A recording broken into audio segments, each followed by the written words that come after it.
How the जोश, how the जोश। एक बार सभी लोग भारत माता का जयकारा करेंगे। भारत माता की जय, भारत माता की जय। हेलो दोस्तों, जय हिंद, वंदे मातरम, इनकलाब जिंदाबाद, भारत माता की जय।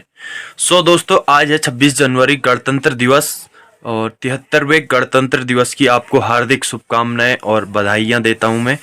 गाइज, आज था एक मैराथन पुटगांव में, तो वहीं पे हम गए थे। तो वहाँ पे कुछ हमने प्रतिभा किया। मैंने वीडियो बनाई और मेरे साथ में जो यहाँ से गए थे वो दौड़े और कुछ प्राइज़ भी लाए और कुछ ने पार्टिसिपेट किया। और तो काफ़ी अच्छा रहा गाइज वहाँ का। कुछ मैंने वहाँ से फ़ोटोज़ कलेक्ट किए हैं, कुछ वीडियोस, तो वही मैं आपके सबके साथ शेयर करना चाहूँगा इस रिपब्लिक डे पे। और भारत माता की जय, भारत माता की जय। गाइज, मैं आपको ले चलता हूँ अपने आज के मैराथन की तरफ। ओके, तो वीडियो को पूरा देखें बिना स्किप किए। Let's start. भाई लोग इतने भाई लोग हैं, तो भुवनदा उनको बता रहे हैं कि कैसे दौड़ना है। ठीक है, कोई भी लड़का आगे जा रहा है, ये नहीं मैं उसको पैर मार दूं, ये मार दूं। हां बिल्कुल है ना, मैंने देखा है रेस में, मैं बहुत जगह गया हूं, नहीं हो सकता ना, उसकी वीडियो तक मैं भागा हूं, उसकी वीडियो आराम से अपना चलो, बढ़िया देखे, आराम से भागना, कोई दिक्कत नहीं है, जैसे तुम भागते हो। ठीक है, तो ये भाई लोग सभी लोग तैयार है ना, और सभी के अंदर जोश होगा। हाउ द जोश, हाउ द जोश। एक बार सभी लोग भारत माता का जयकारा करेंगे। भारत माता की जय, भारत माता की जय, भारत माता की जय। गणतंत्र दिवस, गणतंत्र दिवस हमारे वीर शहीद जवानों की जय, हमारे देश के वीर शहीद जवानों की जय।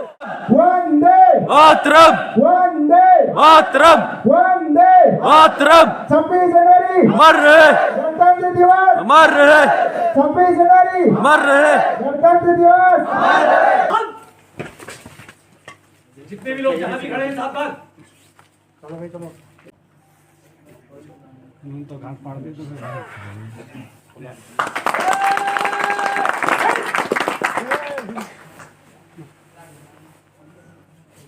राष्ट्रगान शुरू कर। मन अधिनायक जय हे भारत भाग्य विधाता, पंजाब सिंध गुजरात मराठा द्राविड़ उत्कल गंगा, विंध्य हिमाचल यमुना गंगा, उज्जल जलधि तरंगा। तब शुभ नामे जागे, तब शुभ आशीष मांगे, गाए तब जय गाथा, सन गण मंगल गायक जय हे भारत भाग्य विधाता। जय हे, जय हे, जय हे, जय जय जय जय हे।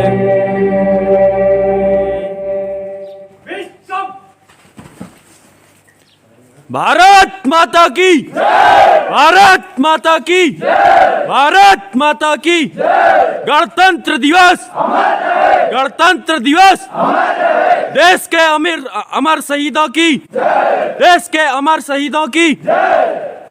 26 जनवरी अमर रहे, 26 जनवरी अमर रहे। भारत माता की जय, भारत माता की जय, वंदे मातरम। वंदे। और किसी भाई को अगर दो बातें अपने विचार रखने का मन है तो आप आ सकते हैं आगे।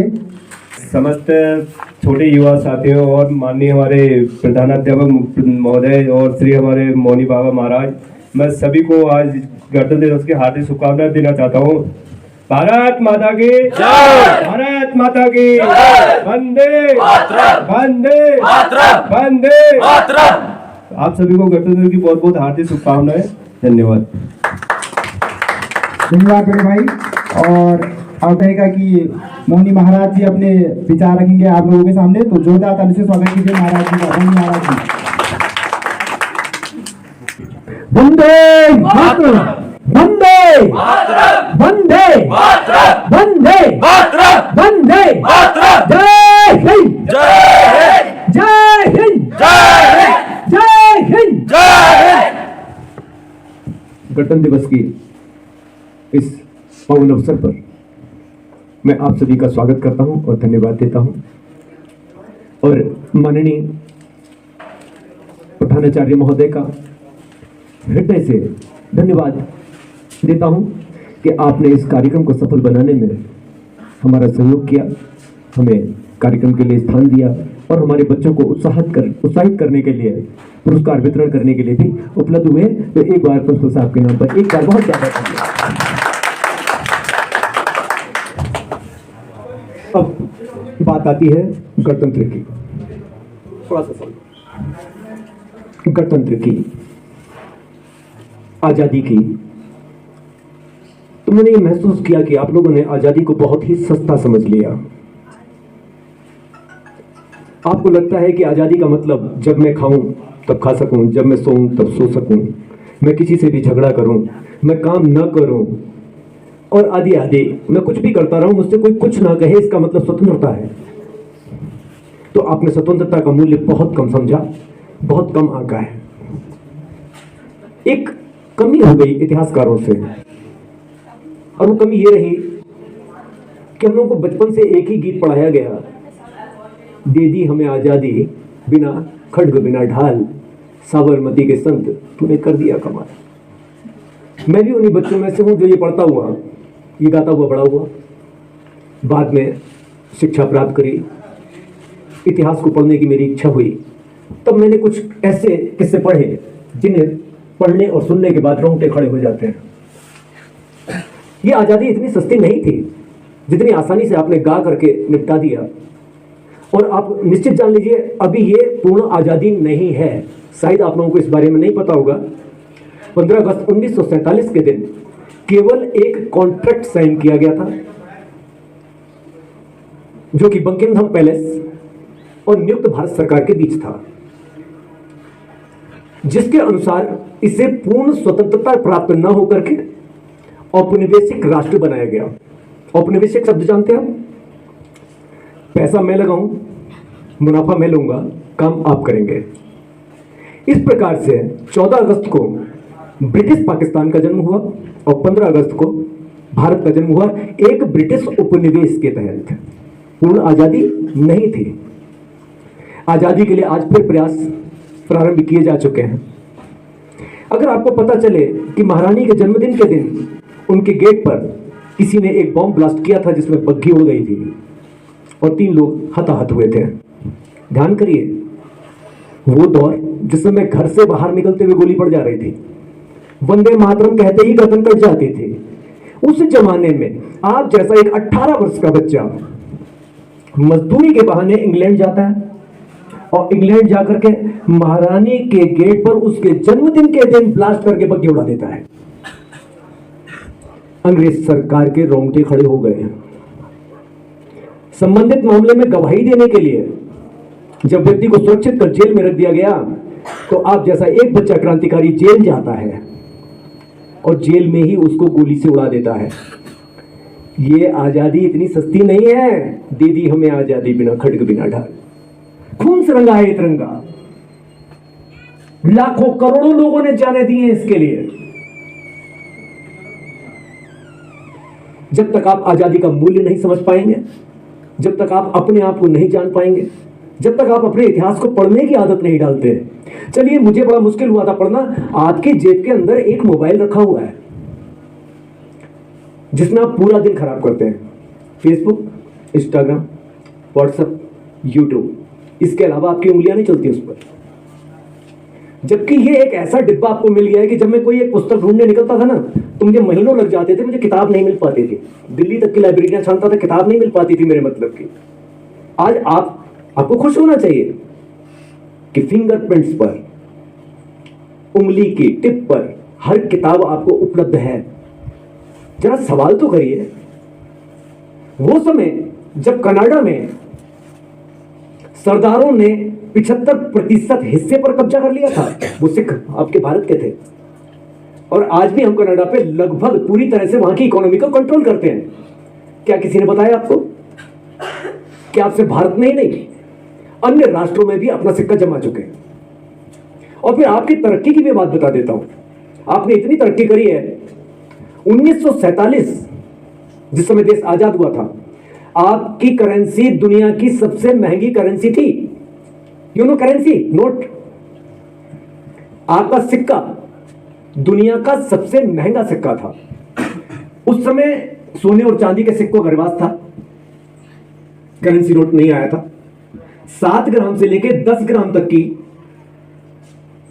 मात्रा में सिक्का तैयार होता था।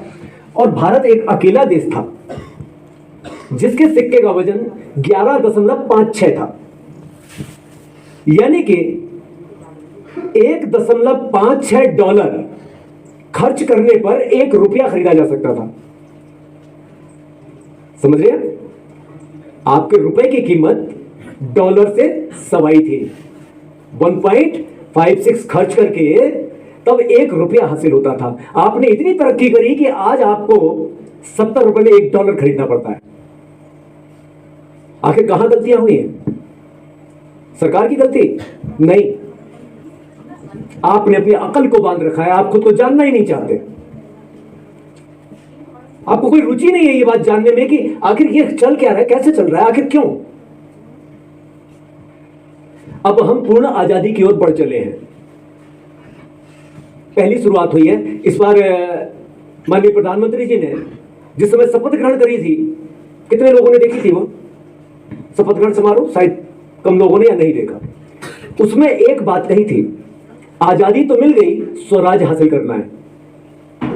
शपथ में एक बात कही थी, आजादी तो मिल गई लेकिन स्वराज हासिल। तो आजादी और स्वराज में आगे फर्क क्या है? और इतने बड़े स्टेज पे खड़े होकर कहना, एक प्राइम मिनिस्टर देश का खड़ा हो रहा है, लाल किले के भाषण दे रहा है, उधर वहां पर जो है सेरेमनी हो रही है, राष्ट्रपति बैठा हुआ है, उस समय वो बात कैसे कह सकते हैं? यानी बात के पीछे तथ्य रहा है। एक समय था सुभाष चंद्र बोस जी के वारंट कटे हुए थे, आज भी कटे हुए हैं, लेकिन आज हमें इतना साहस हुआ कि हम लाल किले के शहीद चौक पर उनकी मूर्ति स्थापित कर पाए। आजादी हमको प्राप्त हो गई थी 1921 में। आपको आश्चर्य होगा, और ये सब बातें बहुत जल्दी ही संसद में आएंगी। आज संसद में हम अपना इतिहास पढ़ने लगे, आज हम अपनी बात कहने लगे, आज हम ऐसे लोगों का नाम लेने लगे जिन सबके ऊपर वारंट चस्पा थे कि अगर ये कहीं भी मिल जाए तो इनको कत्ल करके और विक्टोरिया को खबर कर दी जाए कि बोले भैया वो आतंकवादी मार दिया गया, we are terrorist in that time. अगर हम वंदे मातरम कहते थे तो हमको टेररिस्ट घोषित कर दिया जाता था और गोली मार दी जाती थी। भारत की दहशत इस कदर बढ़ चुकी थी कि सन 1910 ब्रिटिश के प्रत्येक अधिकारी ने भारत आने से मना कर दिया था। जो उनके विशिष्ट चाटुकार होते थे वो लोग रिजाइन कर देते थे कि भारत ट्रांसफर नहीं, इंग्लैंड को मैं नहीं जाऊंगा, नौकरी छोड़ सकता हूं, भारत नहीं जाऊंगा। ऐसा क्या हो गया था? 1910 का वो दौर था, ब्रिटिश गवर्नमेंट इतनी घबरा गई थी कि भारत में उनका कोई अधिकारी आने को भी तैयार नहीं था। और मजेदार बात है, 1910 से लेकर 1915 के बीच में एक भी फांसी नहीं है। पूरी हिस्ट्री का अगर सर्च करते हैं तो 1910 से 1915 के बीच में कोई फांसी नहीं। अब सब लोग जानना चाहेंगे कि इतना हो कैसे गया, इतना हम गिर कैसे गए। तो उसके लिए आपको थोड़ा और पीछे जाना होगा, थोड़ा समय आप लोगों को देना होगा, स्वयं भी खोजना होगा। 1857 की क्रांति केवल भारत में नहीं थी, लगभग 17 देशों में इस प्रकार की क्रांति पनप चुकी थी। और ब्रिटिश गवर्नमेंट को लगता था कि अब इन पर नियंत्रण बनाए रखना संभव नहीं होगा, और उसमें से भारत बिल्कुल टॉप पर था कि इनको तो संभाला नहीं जा सकता, ये तो भर भर के जहाज हथियारों से हमें घेर रहे हैं। काटामागारू नाम का एक जहाज हुआ करता था, उस जहाज की पूरी बॉडी के अंदर हथियार और बम सेट किए गए थे, जिसको कनाडा में उतारने की तैयारी थी, लेकिन वो कनाडा में नहीं उतारा जा सका। उस समय में कनाडा में अंतिम संस्कार करने की भी हम लोगों को परमिशन नहीं हुआ करती थी, लेकिन कनाडा में भारतवासी बहुत बड़ी संख्या में रहा करते थे। कनाडा ने एक समय पर हमको हमारे साथ चूक करी। उसके बाद वही हथियार जो आनंद आश्रम में बरसाया गया, उसके बाद वो जहाज पे जब हमको किसी ने उतरने नहीं दिया किसी पोर्ट पर, सबको मालूम पड़ गया, इंफॉर्मेशन हो गई कि इस जहाज के अंदर हथियार है। फिर उस हथियार को आनंद आश्रम पर गिराया गया और आनंद आश्रम में साधुओं ने सबसे पहले आजादी की जंग शुरू करी। जब 1957 में ये पूरी तरह फेल हो गए तो ब्रिटिश गवर्नमेंट के पास एक पुरानी पार्टी हुआ करती थी, कांग्रेस, जिसका जन्म 17वीं शताब्दी में हुआ था। और 17वीं शताब्दी में कुछ एरियाओं पर कब्जा करने के बाद उसका नियंत्रण खत्म हो गया था और कांग्रेस किसी काम की नहीं रही थी। लेकिन जब 57 में उन्होंने देखा कि राष्ट्र हाथ से निकल रहा है तो उन्होंने कांग्रेस का फिर से गठन किया। 1880 में दक्षिण अफ्रीका में मोहनदास करमचंद गांधी फाउंडर हुए और भारत में A.O. ह्यू। यहां नाम से ही कम से कम बदबू आ जानी चाहिए नाक में कि जिसके लोग दिनों रात हमारा कत्ल कर रहे हैं वो हमारा समाज सेवक कैसे हो सकता है, वो हमारे लिए फ्रीडम फाइटर कैसे हो सकता है। कांग्रेस की स्थिति ये थी कि वहां पर केवल नाच गाना हुआ करता था, शूटेड बूटेड चमक धमक की बातें हुआ करती थी, क्योंकि इसके अंदर केवल ब्रिटिश गवर्नमेंट के रिटायर्ड ऑफिसर्स और उनके चाटुकार हुआ करते थे। इस पार्टी के अंदर कोई भी समाजसेवी या भारतीय ऐसा सम्मिलित नहीं था जिसे हम क्रांतिकारी कहें। इस कांग्रेस का गठन सिर्फ इसलिए किया गया कि जब ब्रिटिश को लगा कि अब हम कब्जा नहीं रख पाएंगे तो उनको सत्ता हस्तांतरण करना था। क्या करना था? सत्ता हस्तांतरण करना था। और वो इस प्रकार से सत्ता हस्तांतरण करना था कि गोरे चेहरे हट जाए और वहां पर काले चेहरे लग जाए, रेड इंडियंस के चेहरे पे वहां पे स्पॉट कर दिए जाए। और वो स्पॉटेड इंडियंस, एक भी कोई भी व्यक्ति ये बता दे कि श्री जवाहरलाल नेहरू जी एक बार भी इंडिया हाउस गए हो। इंग्लैंड में पढ़ रहे थे, क्रांतिकारियों का गुट था इंडिया हाउस, फ्री की धर्मशाला थी जिसमें 2 पैसा भी खर्च नहीं करना पड़ता था। पीने का, रहने का इंतजाम सब मुफ्त हुआ करता था। इंग्लैंड में एक संस्था बनाई गई थी, इंडिया हाउस, जिसकी मुखबरी के लिए आज मैं अभी बहुत अधिक नहीं कहूंगा, लेकिन हाँ, वे सभी लोग दोषी हैं जिनके गलों में आज तक आप माला पहनाते आए हैं। यही कारण है कि आपको पूर्ण स्वतंत्रता प्राप्त नहीं हुई, आपको स्वतंत्रता एक अनुबंध प्राप्त हुआ। अब उस समय भी एक बहुत मजेदार चीज आती है, संविधान, क्योंकि आज संविधान का दिन है। आज हम संविधान पर बात करने खड़े हुए हैं। हमें 15 दिन अमेंडमेंट्स के लिए मिले थे। अमेंडमेंट समझते, बदलाव। जिस समय भारत और पाकिस्तान ने अपना अपना संविधान बना के तैयार कर लिया, ब्रिटिश गवर्नमेंट पर वो गया सैंक्शन होने के लिए। वहां जब सैंक्शन होने वाला था तो उन्होंने 15-15 दिन के छूट दी दोनों राष्ट्रों को कि अगर इसमें और कोई तब्दीली करना चाहते तो आप कर लीजिए। अब मैं दोनों संविधान का प्रथम पन्ना आपको याद दिला रहा हूं। नाम भारत इंडिया, नाम पाकिस्तान ओनली। राष्ट्रीय धर्म कोई नहीं, पाकिस्तान इस्लाम। राष्ट्रीय भाषा हिंदी व अंग्रेजी एवं प्रत्येक क्षेत्र को अपने भाषा में काम करने का अधिकार होगा। यानी आपकी राष्ट्रभाषा भी निर्धारित नहीं की गई। भारत राष्ट्र है नहीं। आप लोगों को यह बहुत बड़ी गलतफहमी कि भारत राष्ट्र है या देश है। नहीं है, भारत देश नहीं है, ना ही भारत राष्ट्र है। भारत राज्य समूह संघ है संविधान के अनुसार। अभी तो आप पहले राष्ट्र नहीं घोषित कर पाए।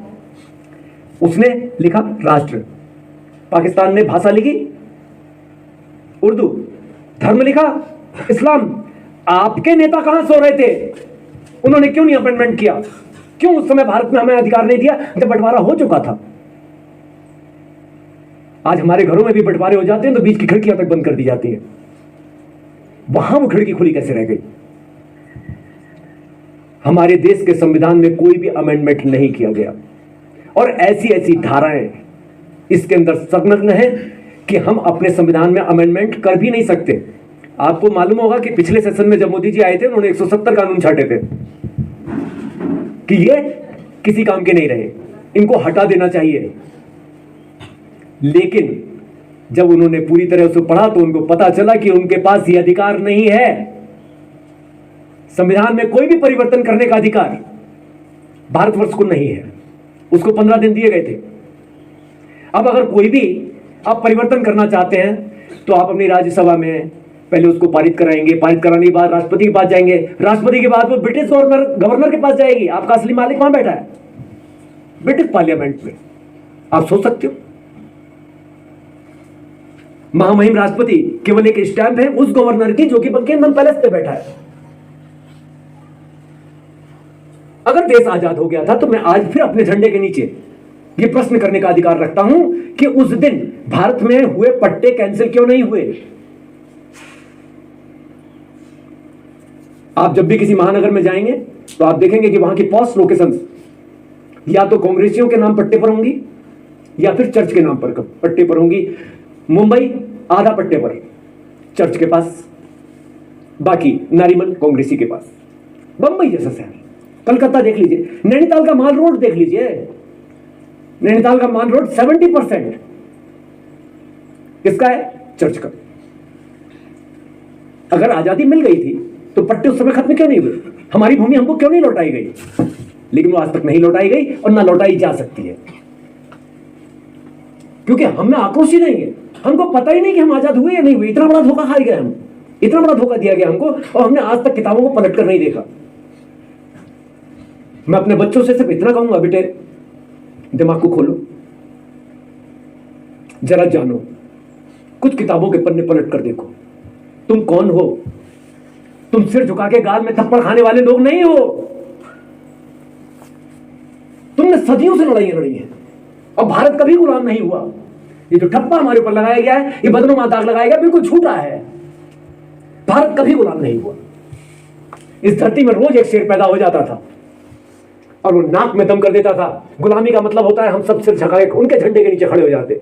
लेकिन हमने हर बार झंडे को गिराया, चाहे वो मुगलों का झंडा आया, चाहे वो ब्रिटिश झंडा आया, या इससे पहले यहूदियों के और ना जाने कितने लोग आते रहे।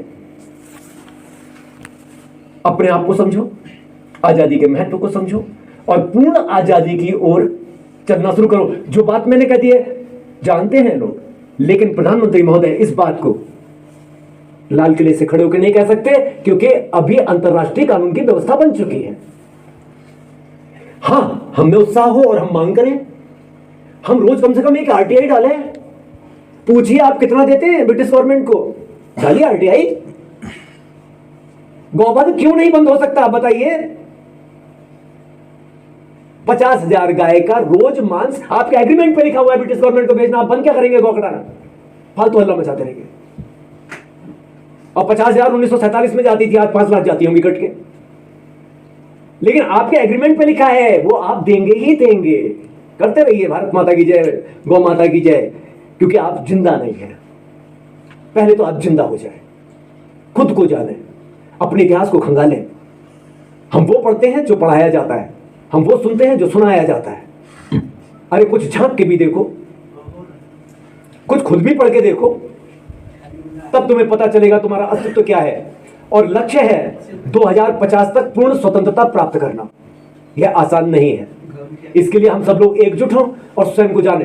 वंदे मातरम! भारत माता की जय हिंद! जय हिंद! इन्हीं शब्दों के साथ, क्योंकि अगर पूरा इतिहास पढ़ा जाए तो मुझे तो 20 साल लगे थे रिसर्च में, जिससे कि मैं एक एक चीज को बारीकी से जान सका और उनके सबूत हासिल कर सका। आज भी मैं कोर्ट में मुकदमा दाखिल करके खड़ा हुआ हूं और पूर्ण आजादी के लिए मैं कोर्ट में भी लड़ रहा हूं। और मैं चाहता हूं कि एक एक बच्चा जागे और सत्य को पहचाने। इन्हीं शब्दों के साथ अब मैं अपनी बात को समाप्त करते हुए सो गाइज, ये था आज का रिपब्लिक डे, गणतंत्र दिवस की कुछ झलकियाँ, जिसमें लॉन्डो ने मैराथन में पार्टिसिपेट किया और जिसमें काफ़ी सारे लौंडे आए थे। ठंडी की वजह से ज़्यादा नहीं आ पाए, फिर भी 40-50 लड़के थे। और जिसमें मुख्य रूप से जो संयोजक करता थे पुटगांव पोखरी के शेर सिंह पोखरियाल जी थे। और उनके निर्देशन में हुआ, और जो मौनी बाबा जी हैं हमारे, उनके निर्देशन में हुआ। सो बाबा जी ने बहुत अच्छी बात बताई वहाँ पे। आपने इस स्पीच में अगर पूरा सुना होगा तो आपको भी समझ आया होगा।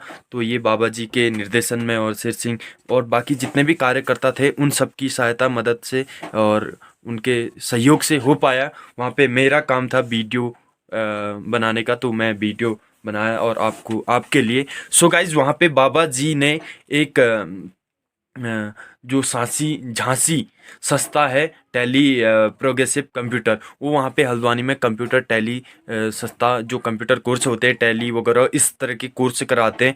वहाँ पे बाबा जी ने कहा कि वहाँ पे 25% डिस्काउंट दिया जाएगा, मतलब फीस वीस से लेके। और वहाँ पे बाबा जी ये कह रहे थे कि वो नौकरी लगवा के देंगे, वही बंदा चाहिए जो कर सकेगा इसको। और ये है इसका मेन, अगर आपको दिख रहा होगा तो इसमें उल्टा दिख रहा है कैमरा में, मैं पढ़ के सुना देता हूँ। इसमें है प्रतिभागी सम्मान प्रायोजक झांसी संस्थान tally progressive computer Haldwani. Mobile number दिया है 9927335599। सरपंच वन पंचायत पोखरी, तहसीलधारी जिला नैनीताल, संरक्षक मौन मणि गुरु गोरखनाथ मठ, ग्राम क्लोरी, तहसीलधारी जिला नैनीताल। तो इनके सहयोग से हुआ है। तो गाइज ये था आज का कुछ झलकियाँ, और कल डालूंगा मैं। आज का अपना ब्लॉग मैंने क्रिएट किया है, तो ब्लॉग कल मैं डालूंगा पूरा। उसमें बंदों ने कैसे दौड़ लगाई, कैसे पार्टिसिपेट किया, कौन कौन था, कौन फर्स्ट आया, कौन लास्ट आया, क्या प्राइज़ मिला, क्या मेडल मिला, वो सब मैं कल के ब्लॉग में दिखाऊंगा आपको। कल देखना ना भूले सुबह 8 बजे Deepak Mehta blog UK04। So guys आज के लिए बस इतना ही। और वंदे, एक बार फिर से Vande Mataram, Vande Mataram. Happy Republic day आपको, 73वें गणतंत्र दिवस की एक बार फिर से हार्दिक शुभकामनाएं। तो गाइज मिलते हैं आपको अगले ब्लॉग में, तब तक के लिए लव यू और वंदे मातरम और जय हिंद।